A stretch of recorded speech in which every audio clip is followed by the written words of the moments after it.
Vocês são o casal perfeito, né? Nossa amiga Carla sempre dizia. Nunca vi vocês brigarem. E era verdade. Nunca brigávamos porque eu havia aprendido a não questionar, não confrontar, não complicar as coisas como minha mãe sempre me ensinou. Ana, mulher inteligente, mantém a paz em casa, ela repetia. Tiago concordava. Adoro como você é tranquila, amor. Nada de drama, nada de neura. Eu tinha exatamente 48 horas para descobrir por que meu corpo estava me traindo com pesadelos todas as noites, antes que meu marido voltasse da viagem de negócios e eu perdesse a coragem de investigar os sinais que minha mente racional insistia em ignorar. 48 horas para entender por que acordava às 3 da madrugada com o coração disparado, suando frio, após sonhos onde eu corria desesperadamente por corredores escuros fugindo de algo que nunca conseguia identificar. O cheiro de café requentado na cozinha vazia da nossa casa em Pinheiros me trouxe de volta à realidade crua de uma quinta-feira cinzenta de outubro. Era 6h27 da manhã, e eu estava sentada à mesa onde tomávamos café juntos há 8 anos, segurando uma xícara com mãos que tremiam sem motivo aparente. Ana, você está exagerando, sussurrei para mim mesma, repetindo a frase que meu marido Tiago usava sempre que eu mencionava minha ansiedade crescente. São apenas hormônios, estresse do trabalho, pressão da idade. Mas meu corpo discordava. Cada fibra do meu ser gritava que algo estava errado, terrivelmente errado, com a vida perfeita que eu havia construído como publicitária bem-sucedida, esposa dedicada e mulher que sempre seguiu todas as regras sociais à risca. Pensei comigo. Mulheres de 35 anos têm crises existenciais, é normal, logo passa. Mas enquanto mexia o açúcar no café, uma voz interior que eu raramente ouvia sussurrou uma pergunta que me gelou. E se não for crise existencial? E se for intuição? O cronômetro mental que havia iniciado na minha cabeça continuava correndo. 47 horas e 53 minutos para descobrir se eu estava enlouquecendo ou se meu instinto estava tentando me salvar de algo que minha mente racional se recusava a enxergar. No próximo momento, eu começaria a entender que ignorar os sinais do próprio corpo pode ser a diferença entre viver uma verdade ou morrer numa mentira. Até aquela manhã de outubro, Ana Beatriz Martins era apenas mais uma publicitária de 35 anos, vivendo o sonho paulistano classe média. Apartamento próprio em Pinheiros, carreira sólida numa agência renomada, casamento estável com Tiago, arquiteto de 38 anos que conheci numa festa de formatura há 9 anos. Nossa rotina era invejável para qualquer casal. Ele saía às 8 horas para o escritório de arquitetura. Eu, às 9 horas, para a agência. Jantávamos juntos assistindo Netflix. Dormíamos abraçados. O cheiro do seu perfume amadeirado ainda impregnava o travesseiro ao meu lado, misturado ao aroma residual do amaciante que eu usava para lavar suas camisas toda semana. Pensava comigo. Tenho sorte de ter um marido que valoriza minha estabilidade emocional. Mas nos últimos 3 meses, meu corpo começara a se rebelar contra essa tranquilidade forçada. Primeiro foram as dores de cabeça sem explicação. Depois, a insônia que chegava sempre às 3 da madrugada. Por último, os pesadelos onde eu estava sempre correndo, sempre fugindo, sempre tentando gritar, mas sem conseguir emitir som algum. São os hormônios, Tiago dizia quando eu mencionava. Você tá ficando neurótica, Ana. Relaxa. E eu relaxava. Sempre relaxava, porque questionar significaria admitir que algo na minha vida perfeita não estava funcionando.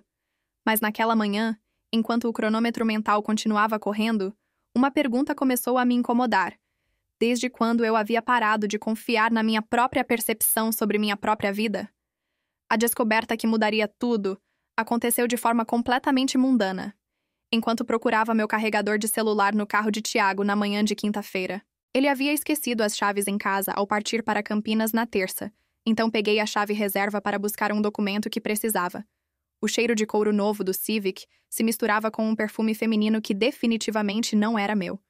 Não reagi com o dramático esperado, nem gritos, nem lágrimas, nem fúria. Em vez disso, senti uma calma estranha, quase clínica, como se finalmente uma peça de quebra-cabeças tivesse se encaixado no lugar certo. Então era isso, pensei, sentada no banco do motorista. Por isso meu corpo estava gritando. No porta-luvas encontrei um recibo de hotel em Campinas datado de segunda-feira, dia em que Tiago disse ter chegado na cidade. Mas ele havia me ligado nas segundas 22 horas, dizendo que acabara de chegar e estava cansado demais para conversar. Mais uma peça se encaixando. Em vez da explosão emocional que qualquer mulher normal teria, comecei a catalogar mentalmente todas as inconsistências dos últimos meses que eu havia racionalizado. As viagens que se estendiam sem explicação, o celular que ele começara a carregar no bolso, a diminuição da nossa intimidade que atribuía ao estresse dele com o trabalho. Ana, você está sendo paranoica. Eu me dizia sempre que desconfiava de algo. Casamentos passam por fases, mas sentada naquele carro impregnado de perfume de outra mulher, percebendo que meu marido havia construído uma vida paralela enquanto eu dormia literalmente ao lado dele, uma revelação me atingiu com força devastadora. Não eram os hormônios me deixando ansiosa. Era minha percepção tentando me proteger de uma verdade que minha mente civilizada se recusava a aceitar. Voltei para casa com o recibo na bolsa e uma certeza cristalina. Tinha 42 horas para decidir se continuaria fingindo ser a esposa perfeita que não questiona nada, ou se finalmente escutaria a voz interior que gritava há meses que minha vida era uma mentira bem construída. E pela primeira vez em anos, decidi confiar em mim mesma ao invés de confiar nele. Na tarde de quinta-feira, sentada no meu escritório na agência, comecei a revisitar cada sinal que havia ignorado com a mesma metodologia que usava para analisar campanhas publicitárias. O cheiro de café coado da cozinha corporativa se misturava com o aroma de papel e tinta da impressora, criando uma atmosfera familiar que contrastava com a reviravolta que estava acontecendo na minha cabeça. Peguei um caderno e comecei a fazer uma linha do tempo. Março. Tiago começou a ir à academia numa frequência obsessiva. Preciso cuidar da saúde, ele disse. Eu elogiei sua dedicação. Abril. Mudou o perfume que usava há anos. Enjoei do antigo, explicou. Eu disse que o novo cheirava bem. Maio. Começou a receber ligações que atendia em outro cômodo. É trabalho, amor. Cliente chato, justificava. Eu respeitava seu espaço profissional. Você já percebeu como nós, mulheres, somos treinadas desde pequenas a não confiar em nossa própria percepção?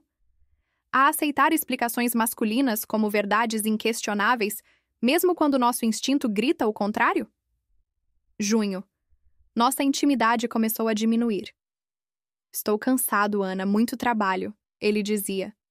Eu entendia, porque mulher compreensiva não pressiona. Julho. Começou a sair sozinho aos sábados. Preciso de tempo para mim, você entende, né?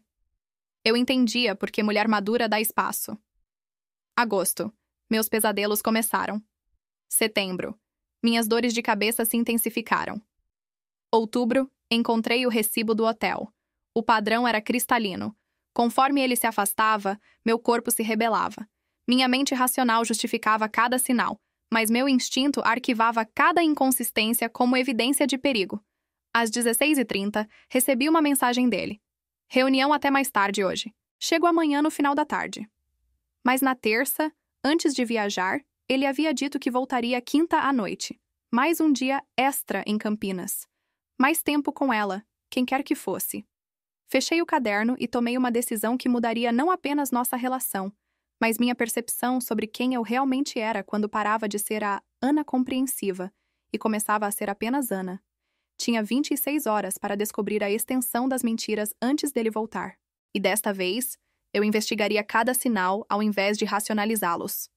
A decisão de agir veio na madrugada de sexta-feira, às 2h47. Quando acordei não com pesadelo, mas com uma clareza mental que não sentia há meses. O silêncio do apartamento vazio era diferente, não mais opressivo, mas libertador. Levantei da cama e caminhei até a cozinha, onde preparei um café e sentei à mesa com meu notebook e o caderno de anotações. O cheiro familiar de nossa casa de repente parecia estranho, como se eu estivesse visitando a vida de outra pessoa. Vou investigar tudo, disse em voz alta para o apartamento vazio. Não vou mais fingir que não vejo. Não seria mais a Ana que aceita explicações vagas, que não faz perguntas inconvenientes, que mantém a paz a qualquer custo. Seria a Ana que minha intuição estava tentando despertar há meses. Primeira estratégia: ligar para o hotel em Campinas. Boa tarde, gostaria de confirmar uma reserva no nome de Tiago Mendes para esta semana, disse, fingindo ser sua assistente. Ah, sim, o senhor sempre fica no quarto duplo com a esposa, né? Casal muito simpático. Esposa. Meu estômago se revirou, mas minha voz permaneceu firme. Exato. Obrigada. Desliguei e escrevi no caderno. Ele se registra como casado. com outra mulher. Pensei comigo. Quantas vezes fui esposa dele em hotéis onde nunca estive? Segunda estratégia, investigar as redes sociais dele. Tiago sempre foi discreto online, mas comecei a analisar curtidas, comentários, tagged fotos. Encontrei um padrão. Nos últimos 6 meses, várias curtidas em fotos de uma mulher chamada Letícia. Morena, bonita, arquiteta também. Nas fotos dela, reconheci restaurantes que Tiago havia descoberto recentemente e sugerido para nossos encontros. Restaurantes onde ele levava a amante primeiro, testava da experiência, depois levava a esposa. A metodicidade da traição era quase profissional. Ana, sussurrei para meu reflexo na tela escura do notebook. Você não está enlouquecendo, você está acordando. Restavam 18 horas até ele voltar. 18 horas para decidir se confrontaria com evidências ou se fingiria que continuava sendo a esposa que não questiona nada. Mas uma coisa eu já sabia. Não importava o que descobrisse nas próximas horas. Eu nunca mais seria a mulher que ignora a própria intuição para manter a paz de um homem. Sexta-feira, 27 de outubro, 9h15. Enquanto Tiago provavelmente tomava café da manhã com Letícia em Campinas, eu estava estacionando em frente ao escritório de arquitetura dele em Vila Madalena. Não para fazer escândalo, mas para uma investigação cirúrgica. O cheiro de tinta e cimento das obras próximas me deu uma sensação estranha de familiaridade. Era assim que Tiago cheirava quando voltava do trabalho. Ou pelo menos era o que eu achava. Conversei com Mariana, a recepcionista que conheço há 5 anos. Oi, Mariana. O Tiago esqueceu um documento em casa. Pode me dar o endereço da obra em Campinas para eu enviar por motoboy? Que obra em Campinas, Ana? Essa semana ele tá trabalhando aqui mesmo. Ontem ficou até tarde revisando o projeto do Shopping Iguatemi. Meu sangue gelou, mas minha voz permaneceu estável. Ah, deve ter me confundido então. Obrigada. Saí do escritório com mais uma certeza. Não havia obra em Campinas. Nunca houve. Segunda parada. A academia onde ele supostamente malhava todos os dias. Oi, sou esposa do Tiago Mendes. Ele esqueceu a toalha no carro. Posso deixar na recepção? Tiago Mendes? Não temos nenhum aluno com esse nome cadastrado. Em mentira número 3, desmascarada. Terceira parada. Casa da minha amiga Carla, a única pessoa em quem confiava completamente. Carla, preciso te contar algo e preciso que você seja brutalmente honesta comigo. Contei tudo. Os pesadelos, a ansiedade, o perfume no carro, o hotel, as mentiras profissionais. Ana, ela disse segurando minhas mãos. Faz tempo que eu queria te falar isso, mas você sempre parecia tão satisfeita com o casamento que achei que não era minha briga. Falar o quê? Tiago no Tinder. Minha prima mostrou o perfil dele há uns 4 meses. Eu achei que vocês estavam separados. Tinder. 4 meses. O período exato em que minha ansiedade começou. Meu corpo sabia há 4 meses o que minha mente descobriu ontem. Ana, o que você vai fazer? Vou para casa e vou esperar ele chegar, mas desta vez, quando ele mentir, eu não vou fingir que acredito. Eram 14h30, ele chegaria às 18h. 3h30 para preparar a conversa mais importante dos meus 8 anos de casamento. E pela primeira vez em meses, eu não estava ansiosa, estava preparada. A reviravolta que mudou tudo não foi descobrir mais mentiras sobre Tiago, mas descobrir uma verdade sobre mim mesma. Eu sempre soube. Enquanto organizava todas as evidências na mesa da sala, esperando ele chegar, uma memória reprimida subiu à superfície como uma bolha de ar vinda do fundo de um lago. Há 2 anos, numa festa de final de ano da agência, minha colega Bruna havia comentado: Ana, vi seu marido no shopping com uma morena linda. Você não estava viajando? Eu havia respondido automaticamente. Deve ter sido o cliente dele. Tiago sempre atende clientes em locais públicos. Mas naquela noite, tive um dos piores pesadelos da minha vida. Sonhei que estava afogando e ninguém me ouvia gritar por socorro. Acordei sufocada, suando, e Tiago me consolou. Foi só um sonho, amor. Você anda muito ansiosa ultimamente. O cheiro de eucalipto do óleo essencial que ele passou nas minhas têmporas naquela noite ainda estava gravado na minha memória olfativa. Agora eu entendia. Meu subconsciente havia processado a informação que minha mente consciente rejeitou. Bruna não era a única. Repassando mentalmente os últimos anos, Lembrei de pelo menos 5 situações onde amigos, conhecidos ou familiares haviam feito comentários sutis sobre ver Tiago em lugares ou situações que não batiam com o que ele me contava. E todas as vezes, eu havia criado explicações racionais para proteger minha ilusão de casamento perfeito. Ana, você é muito inteligente para ser tão ingênua.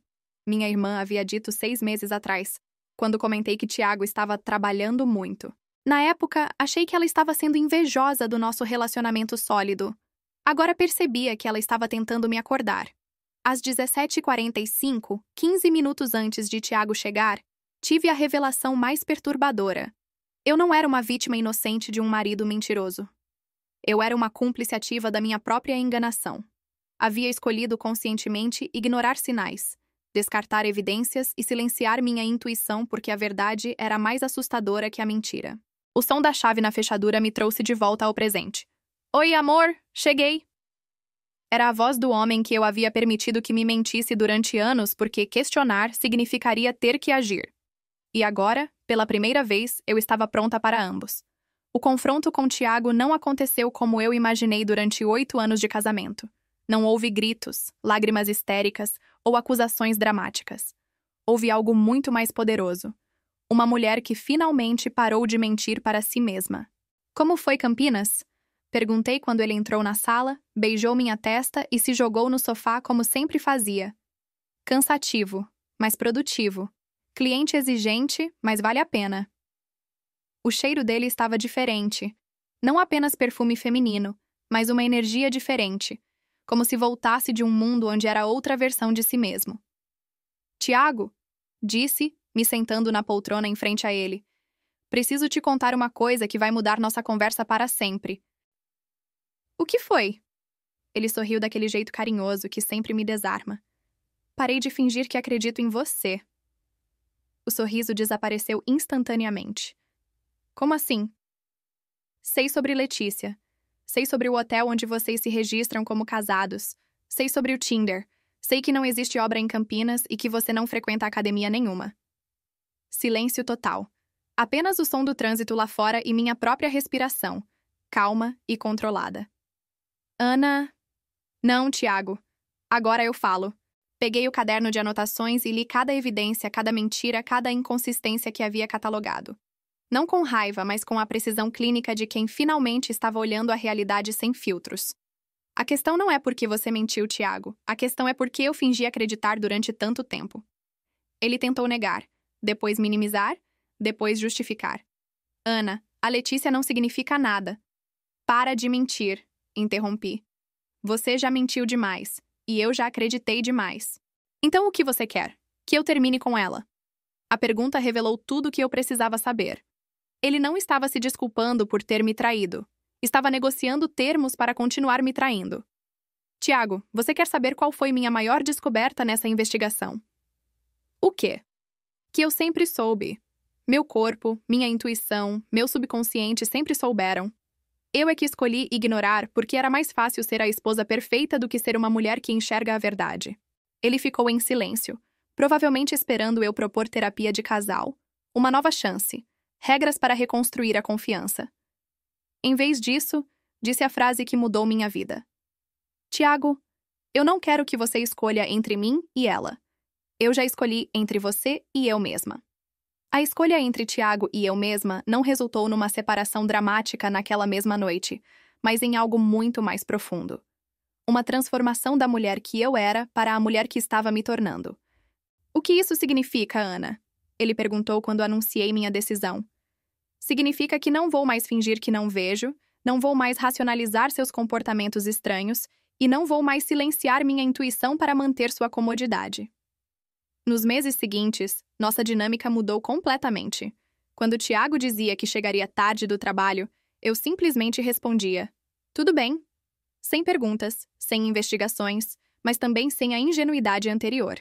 Quando ele inventava desculpas elaboradas para suas ausências, eu escutava em silêncio e mudava de assunto. O cheiro de nossa casa durante esse período era diferente. Menos tenso, mas também menos íntimo. Como se fôssemos colegas de apartamento educados ao invés de marido e mulher. Ana, você está diferente, ele comentou numa manhã de dezembro. Parece distante. Não estou distante. Estou presente. Pela primeira vez em anos, estou completamente presente na minha própria vida. A mudança mais significativa aconteceu no trabalho. Sem gastar energia emocional tentando decifrar mentiras de Tiago, comecei a me dedicar integralmente aos projetos da agência. Em janeiro, ganhei uma promoção que perseguia há 3 anos. Ana, você está brilhando ultimamente, minha chefe comentou. Tem uma confiança nova. Tinha mesmo. A confiança de quem parou de questionar a própria percepção. Em março, Tiago anunciou que queria uma pausa no casamento. Preciso de um tempo para me encontrar, ele disse. Respondi. Claro. Quando você quiser conversar sobre divórcio, me avisa. Ele esperava súplicas, chantagem emocional, promessas de mudança. Em vez disso, encontrou uma mulher que havia aprendido a diferença entre estar sozinha e estar abandonada. Ana, você não vai lutar por nós? Não, Tiago. Já lutei demais. Agora vou lutar por mim. Ele se mudou numa quinta-feira chuvosa. Ajudei a carregar as caixas. Não chorei. Naquela noite, dormi sem pesadelos pela primeira vez em 1 ano. Meu corpo finalmente estava em paz porque minha mente havia parado de ignorar sinais que ele sempre soube interpretar. 1 ano depois, sentada no meu novo apartamento em Vila Madalena, menor que o anterior, mas completamente meu, posso dizer que a maior traição no meu casamento não foi a de Tiago com outras mulheres, mas a minha comigo mesma. Durante anos, eu traí minha própria intuição, minha percepção, minha capacidade de discernimento em nome de manter um relacionamento que só funcionava quando eu fingia ser cega, surda e muda. O divórcio foi finalizado em setembro, de forma amigável. Tiago se casou com Letícia em dezembro. Aparentemente, ela não tinha os mesmos problemas de confiança que eu desenvolvi. Fico feliz por eles, de verdade. Porque agora entendo que o problema nunca foi eu ser desconfiada demais, mas sim ele ser honesto de menos. E 2 pessoas em frequências tão diferentes jamais conseguiriam construir algo real juntas. Minha terapeuta me perguntou: Ana, você sente raiva por ter perdido 8 anos da sua vida? Não, respondi. Eu sinto gratidão por ter acordado aos 35 e não aos 55. O cheiro de café fresco que preparo toda manhã no meu apartamento novo me lembra diariamente que a vida começa quando paramos de fingir viver a vida de outra pessoa. Os pesadelos nunca mais voltaram. A ansiedade desapareceu completamente. Meu corpo finalmente confia em mim porque eu finalmente confio nele. Você já percebeu quantas vezes questionamos nossa própria percepção para manter a paz de outras pessoas? Quantas vezes chamamos nossa intuição de paranoia porque é mais fácil que admitir que nossa vida não é o que parece? O som da minha própria respiração durante a meditação matinal me conecta com uma verdade que levei 35 anos para aceitar. Nosso corpo sempre sabe a verdade antes da nossa mente. Nossos instintos são mais confiáveis que as palavras mais doces. Nossa inquietação interior geralmente está certa. Se você está lendo isso e algo na minha história soou familiar, se você anda tendo pesadelos sem explicação, ansiedade crescente, ou uma voz interior que sussurra que algo não está certo, pare por um momento e se pergunte: quando foi a última vez que você realmente escutou a si mesma? Deixa um comentário contando se já ignorou sinais que depois se provaram verdadeiros. Se inscreve no canal para mais histórias sobre mulheres que escolheram confiar em si mesmas, ao invés de confiar em mentiras confortáveis. Porque, às vezes, a coisa mais revolucionária que uma mulher pode fazer é simplesmente acreditar na própria percepção.